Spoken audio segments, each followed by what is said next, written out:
radio ku Masengere. BBS tujaguza emyaka 10 nga tuweereza bannayuganda bannansi. Olwekyo nsagala okwaniriza omwegezi w'akakiiko k'ebyokulonda mukulu wange ono Julius Muchunguzi.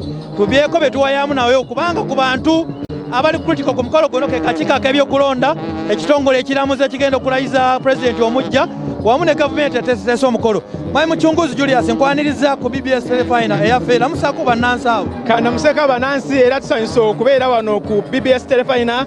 Tubeebaza omulimu gumwakola gwemukola gwe mukoze okutuuka kunaku olwaleero okuva kwa twatandikira programu eno nga tufulumya roadmap ey'okulonda president ne ba members of parliament n'obukiiko bonna nga tulonda. Era kaffe nga akakiiko k'ebyokulonda olunaku luno lwa nkizo nnyo kubanga wano we tumaliriza yentiko y'omukolo gwe twatandika ne tukutandika ne bannayuganda okuva twatandika program ne tutereeza enkaala z'abalonzi ne tusunsulamu abeesimbawo ba presidential candidates mwabala abayitamu mu kusunsula ne tugenda ku kalulu abannayuganda ne bavaayo ne balonda omukulembeze waabwe ebyava mu kulonda akakiiko ne kabirangirira eri Lubowa ku National Tally Center ne tubiteeka mu gazette akakiiko ne mu gazette.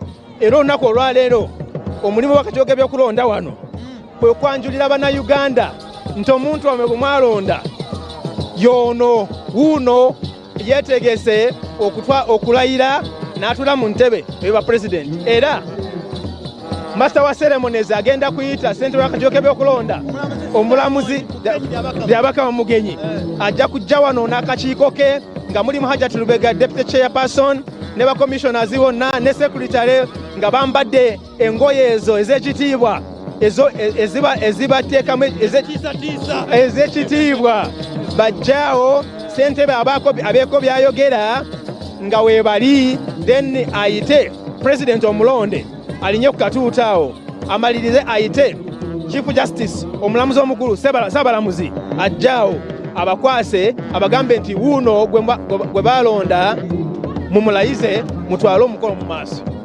Mwami Julius Muchunguzi eno yentiko ya process y'okulonda lweno agye mwafulumya kati bwe tumala okulayiza president omujja mu kaseera mu budakiika butono akakiiko k'ebyokulonda kaba kakyalina omulimu oba mugenda kuddayo mwebake?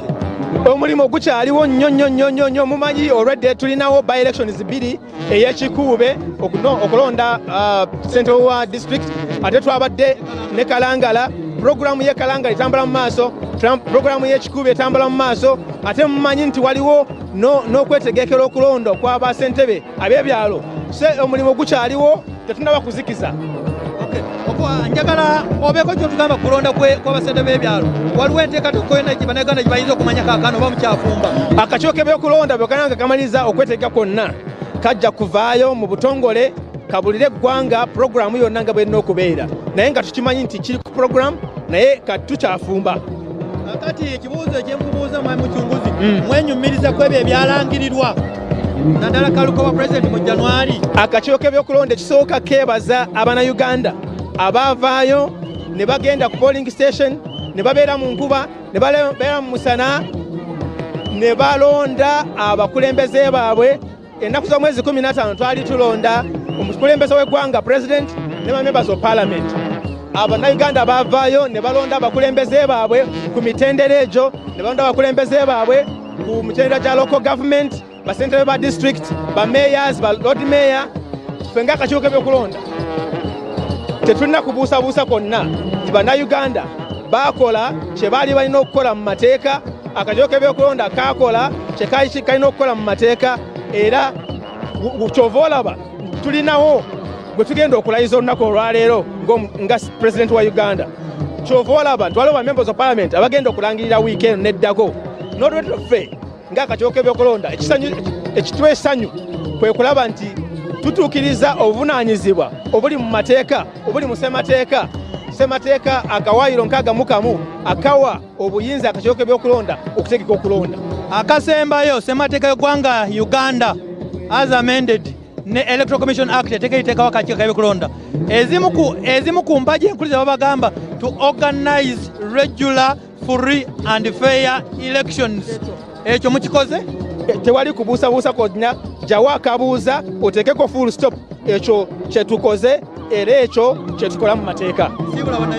Bannayuganda kambaagalize olunaku luno n'omukolo guno ogw'essanyu mu mirembe nga mweyagalira mu Uganda yammwe, kuba obukulembeze n'obuyinza obulonda abakulembeze buli mu mikono gyammwe bannayuganda abalaba BBS Telefayina kati. Amina. Kweyanzanya kati kotuwadde. Awangale nnyo Ssaabasajja Kabaka. Mpuliriza ku BBS n'andaba ku BBS Telefayina erinnya nze Stephen Danstan Busuulwa. Tukyali wano ku kisaawe kya Kololo Independence Grounds okulaba nga tubatuusaako buli kimu ekigenda mu maaso mu kulayiza Pulezidenti w'eggwanga Uganda addako ekisanja 2026-2031.